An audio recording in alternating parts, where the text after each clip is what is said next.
Okay, do we have any other battle shrines? I doubt it. I see at least one or two. I really wish these would, like, chests and shrines would just kind of randomly spawn. Maybe even on a daily basis. You know, get rid of the pre-existing ones and just have them kind of pop up.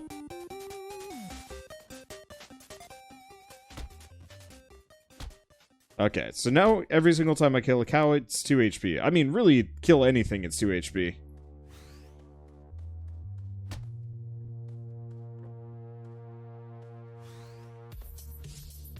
Surprised I still haven't gotten the wings. Not that it matters.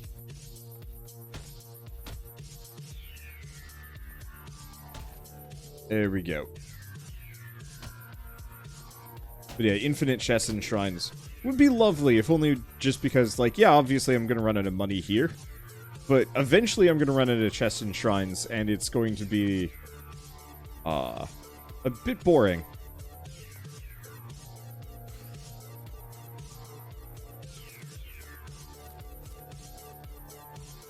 Okay, might as well go with that. Alright. Hello, foes. I wonder if power-ups left on the ground by shrines go away after a while. Maybe it does. Boop. That was 2 cows for the price of 1. But yeah, let's just keep accruing the most basic chests.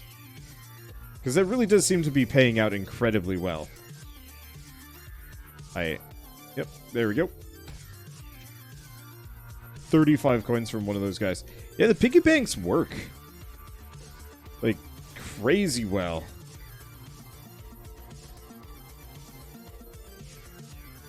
Okay. And more meat. I just saw a cow spawn in. That's new.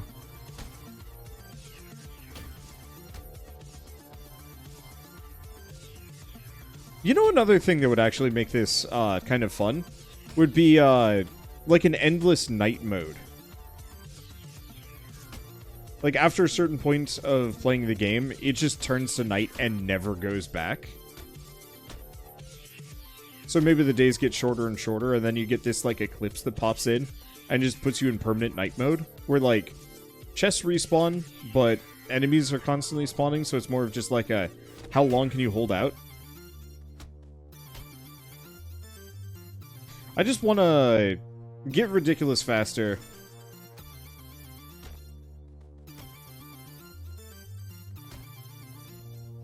And then get killed faster, question mark. There we go. There's not nearly enough night enemies. I guess maybe I'm biased. The multiplayer sessions that we did really were just kind of wild at this point in the game, and now I'm just like, it is me, I'm alone. There are a handful of enemies remaining every night that pop in. His ideas should be sent to Danny himself. I'm not sure how much I care to actually send them on to Danny. Because it feels like backseating. In this specific scenario, I have no idea if he even intends to update this game beyond just like a couple more jokey updates to... Let's see, beyond like a couple of jokey updates just for the hell of it. Like, I'm almost saying this more for the benefit of myself, and the idea of, like, doing a video on, like, how to take this formula and turn it into something incredible.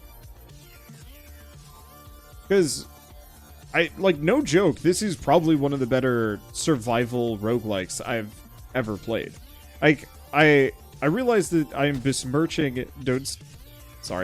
I realize I'm besmirching Don't Starve a little bit here, but, like, I just don't like Don't Starve.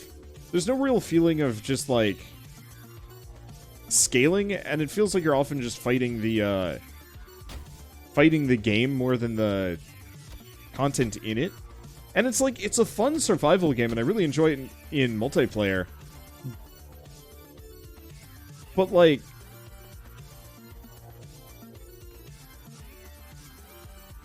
I feel like if I play Don't Starve again, I just kind of do the exact same thing that I did.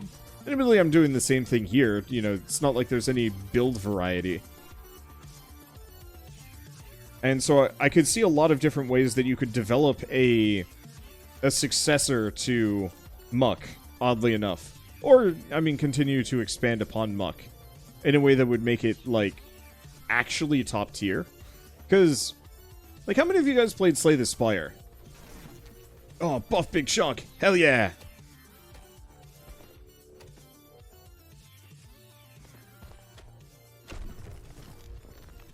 Because when Slay the Spire came out, you know, a lot of people just kind of didn't even notice it. It took a little bit before, like, it really... Oh, I think I actually just crit one of the buff big chunks into oblivion on that first swing.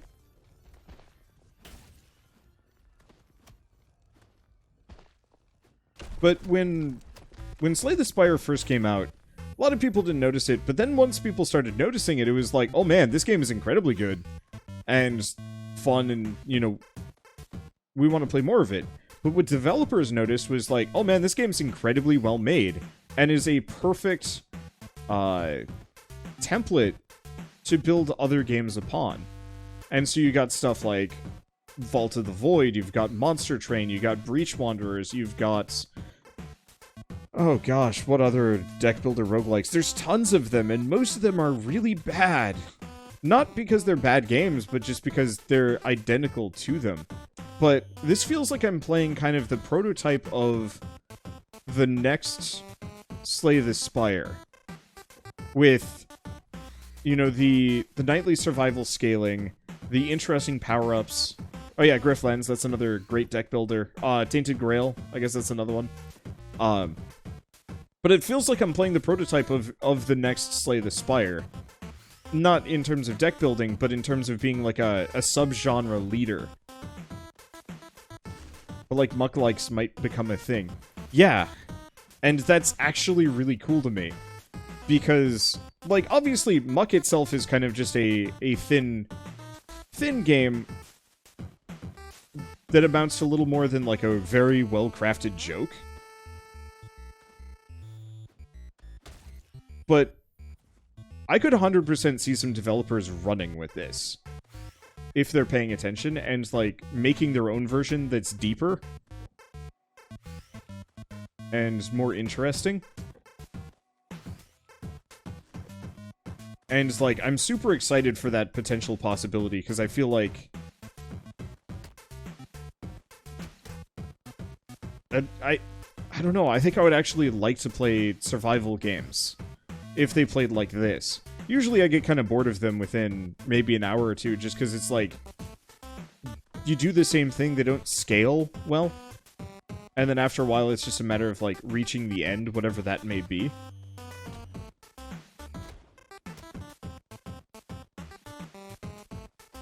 But can you imagine this with like a bunch of different power-ups, some of which are like wildly different, a little bit more of like a feeling of like you can push towards a build. Like, if you want to go archery, or magic, or even summoning, or something like that. And actually have more perks and equipment that really push you in that direction. I guess, if you could cross this, but with a little bit more Terraria, that would really do it.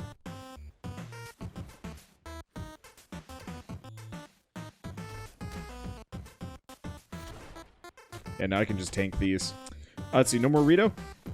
Rito's schedule is incredibly busy, and so as much as I'm sure he would love to play more of this, it would also, like, destroy him.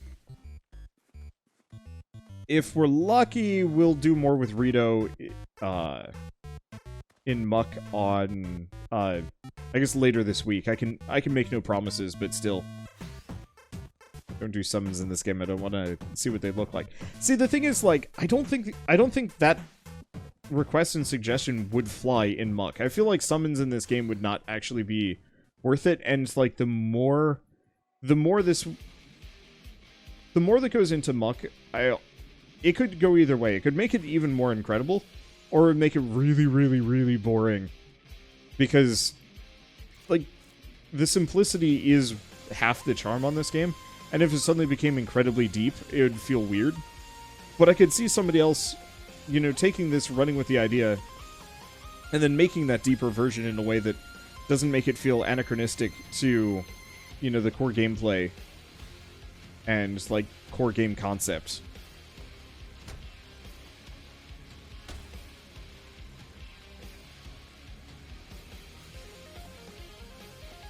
Okay, so I think I'm out of money. Do we have any more shrines?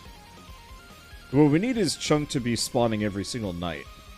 As soon as Chunk starts spawning in nightly, then everything just becomes mine. Because, boy, yeah, there's still a lot of treasure chests here for me to pick up and become ridiculous with.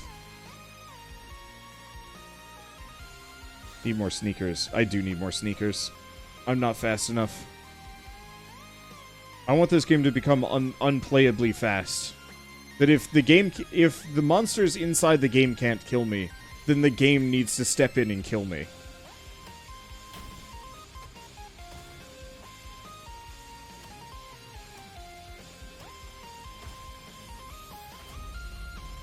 More Ferg. Okay. But at least, now I got some money so I can pop open these chests. More nut! Newt! See, as much as I love the wholesome verse, I don't think this would work well with large groups of people. I think it could work with us once. I think playing Muck multiplayer with everybody would be really entertaining for one session. But I think a lot of that also just boils down to, I think Muck is really the kind of game that once you get to day 20 once, you've seen everything and done everything, and then it's a matter of just because it's fun, but even then that wears off a little bit. There will be a point where there's not enough chests. So they do spawn more chests in multiplayer. Like, multiplayer gets filthy with chests.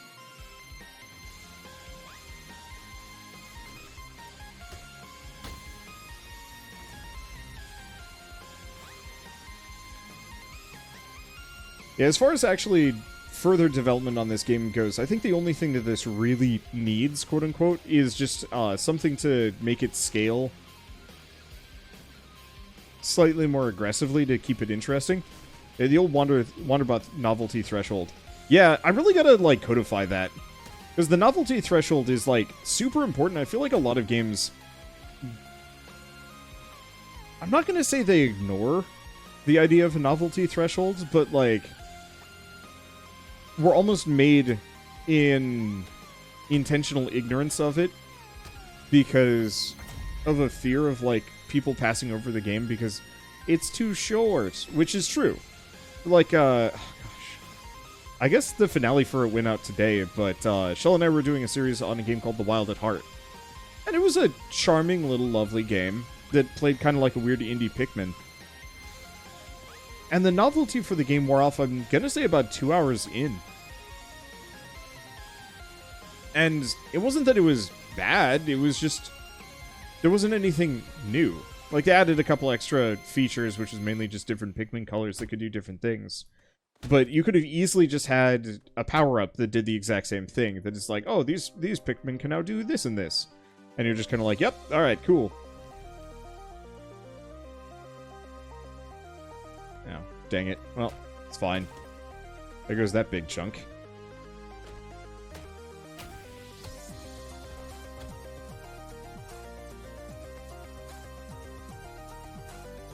But that, I don't know, often feels like a lot of developers are very obsessed with the idea of having a game that lasts long enough.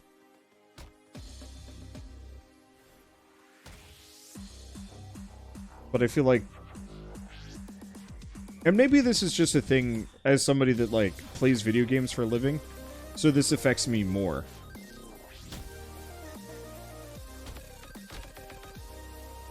But that it is really frustrating playing certain games for, like, long periods of time. Like, way longer than I actually would ever enjoy them normally. Just because I'm, like, trying to get to the end credits.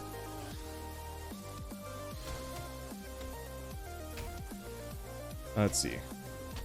And I say this after talking about, like, playing Final Fantasy XIV for a while. It's a lovely game, but that game's novelty threshold wears off almost immediately, and then you just kind of hit this weird zen state. But maybe that's it. That there are certain games that just, like, don't have a novelty threshold because there's almost no novelty and it's more just comfort food. Which I guess is fair. It's like eating a chocolate bar. It's like, would you rather eat a 5-pound chocolate bar that tastes kind of okay, or a singular chocolate piece that tastes amazing.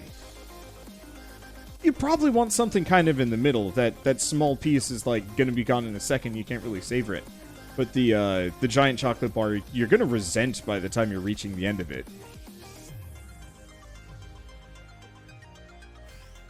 Let's see. I remember that PS3 game with werewolves that people got mad at, where the game was only like 45 hours or something like that, but it was a very good game.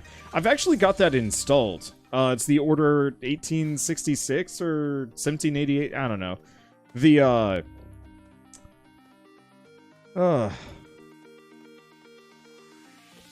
yeah, I bought that for like $10, and I'm actually really looking forward to eventually sitting down and playing it, because I know everybody was so mad at it, but like the more that I do this, the more I'm just kind of like, maybe that game was perfect.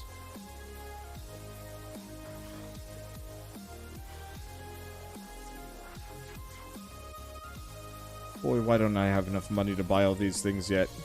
I guess maybe we start mining gold? Let's start mining some gold ore.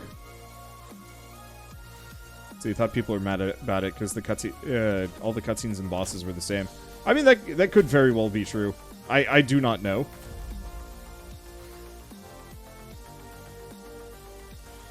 Because I don't know, I really want to sit down and actually go back to some of these old games that people really hate on. Or, like, really meme on for whatever reason. Like, oddly enough, I'd like to actually play Knack.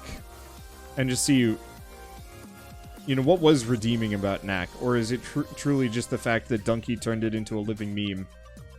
That made people stick around for it.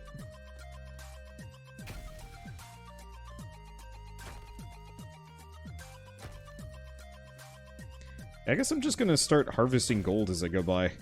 That's a 12,000 crit right there. And Knack is actually pretty solid. Fair enough. Yeah, I never played it. I think I saw it at like a Target once, and I'm like, oh, this looks neat. But the controller was like incredibly gross, and so I was just like, this looks neat. I don't want to do it.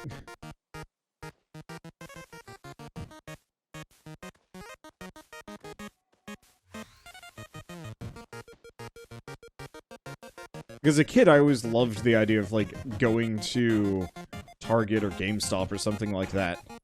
And, you know, while my mother shops, I would just plant myself in the electronics section and play video games for, like, half an hour to an hour. Especially because it was often video games I'd never played before.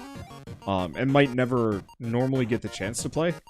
Now that I'm older and, like, I go to these places, I mean, for starters, I pretty much own every video game in existence. Which is, you know, that kind of ruins a lot of the mystique. But beyond that, like, you go there and you look at the controller and it's just like, oh, ew. And I don't know, I guess the pandemic especially has just kind of made that feeling 1,000 times worse, where it's just like, I go into any store and, like, door handles, bathrooms, controllers, so on and so forth, I'm, like, hyper aware of, like, oh god, people are disgusting. We went to a hiking area nearby. They had a bathroom I needed to pee. Went inside, and the bathroom itself is just vile. And, like, I don't know about you guys, but when I have to, like, go to the bathroom and I have, like, no choice on those, it's just, like, the worst feeling ever. And I usually end up just kind of operating everything with my feet. Flushing. Hell. I will 100%, like, if I can reach it with my feet, I will potentially go for the like, faucet handle, if it looks particularly gross. Not even, like, particularly germophobic, it's just this, like, awful feeling that the company's using that stuff afterwards. Usually I just try and go to the bathroom beforehand, but I don't know, sometimes it's just like, well, nope, you gotta pee. And, like, could pee in the bushes sometimes, but that's just, I don't know. I feel like that makes me into an equal part trash goblin, just for different reasons. Is Chunkium better than Adamantite? Not to my knowledge, no. At least as far as, like, armor goes, it seems to have the exact same metrics.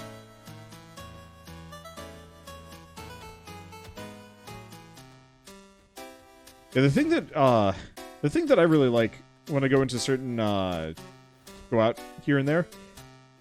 I've mostly only seen this at airports, but every once in a while you run across a,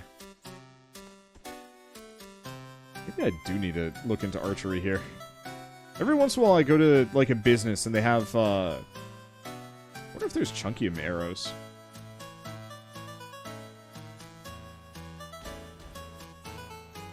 Anyway, go to a business and they have the, they have those, like, foot-operated doors. I love those. Foot-operated doors and, like, the hand dryers. I think hand dryers might not actually be good. I don't know. I don't go into public nearly enough to really think about this stuff. But I always love when I can open a door with my foot and it's not, like, me doing weird shit. Like, raising it up to handle level to kick the handle. So I always feel like I'm gonna break it. Come back here. These guys are really annoying to fight. The trick is to maybe...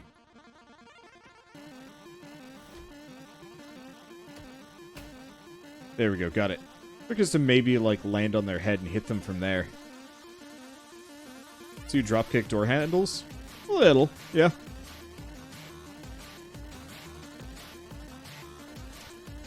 Gosh. Right, last February, I believe it was. I'm just gonna be telling some gross stories today. I'm sorry. This is real muck hours. Anyway, so right before the pandemic really hit, you know, it was kind of in the news, but it was still mostly overseas, so we didn't really think about it that hard.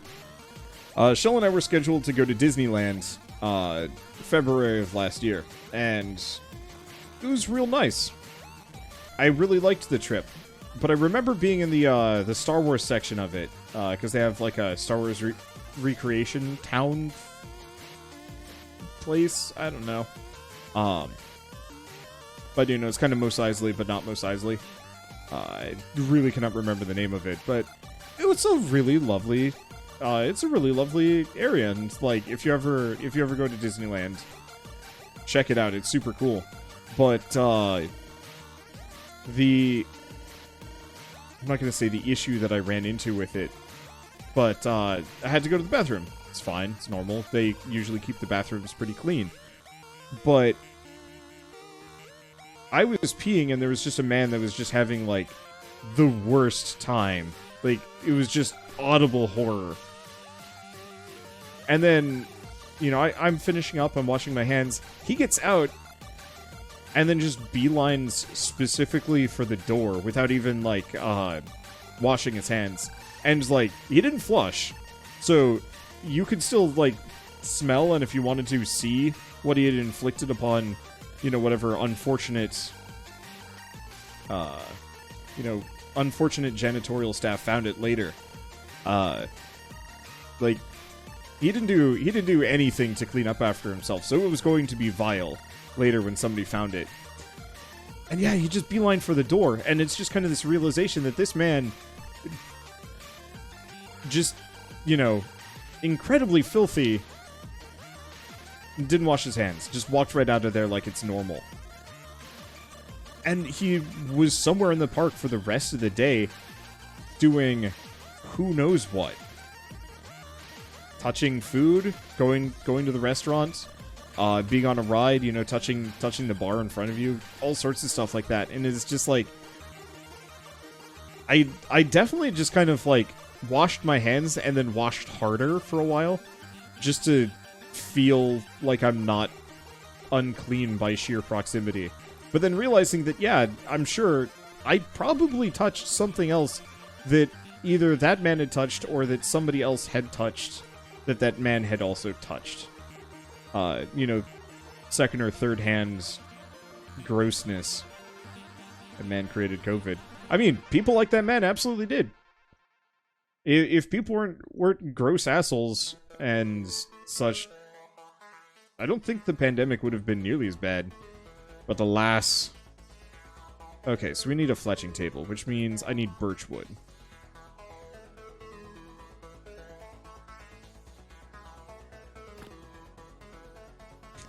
Hey, he doesn't wash his hands. By the way, enjoy the food that he made for you. Yeah. I mean, could be something like that, or... I don't know.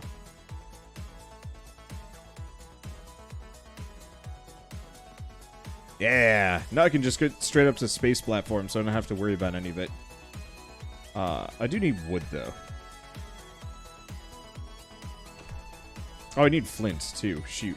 I guess let's go find some rock.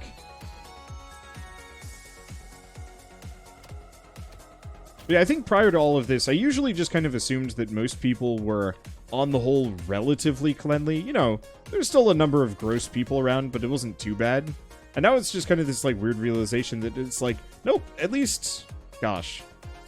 I'd love to see the full metrics, but I'm going to say, like, at least a third of the population is probably the kind of person that will, like, sneeze without covering their hands, or if they do sneeze their hands, they'll just, like, not even think of washing it because it doesn't matter to them, and it's just like, oh, I don't want that. I don't want to be around people like that. Let's see, space platform just so you don't get hit. Space platform so Big Chunk doesn't destroy it and I have to rebuild it. It's a time-saving measure of a sort.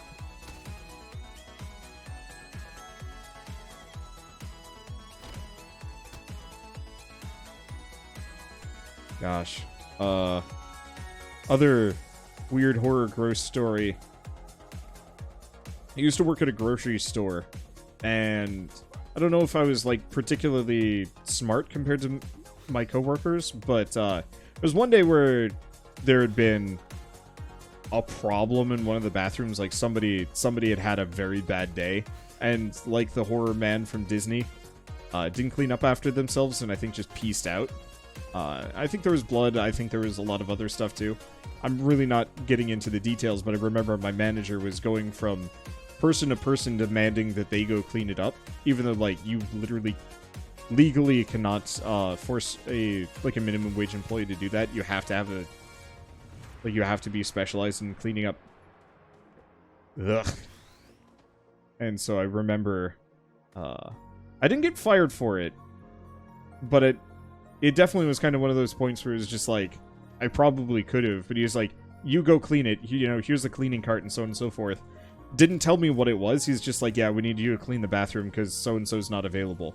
Okay, fine, whatever. You know, I've cleaned bathrooms before. It's not the worst in the world. And then I go in and it's like, oh, that's blood and a lot of poop. Nope. And I walked right out because it's just like, ain't worth my job. My job ain't worth this. I was getting paid $7 an hour. Like, hell no. But it's just like, I don't know. Gross people, I guess. Yeah, biohazard. Yup.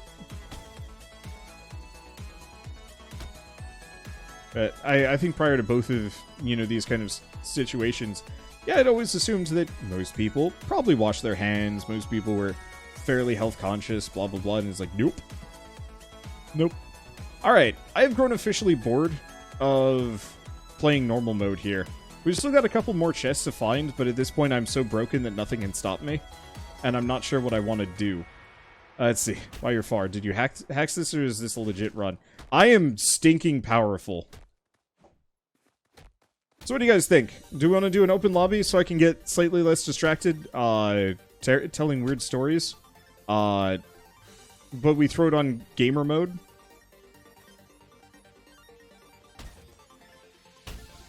Because, yeah, what are we on? Night 16?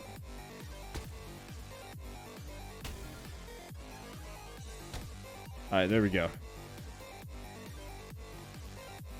Because, yeah, I could keep looking for stuff and doing whatever, but I think having other people around and the extra nightly spawns will make it a lot more interesting. Because right now it's just like nothing is spawning and it is just kind of dull. I am too powerful. Alright, leave game. Let's do an actual power run.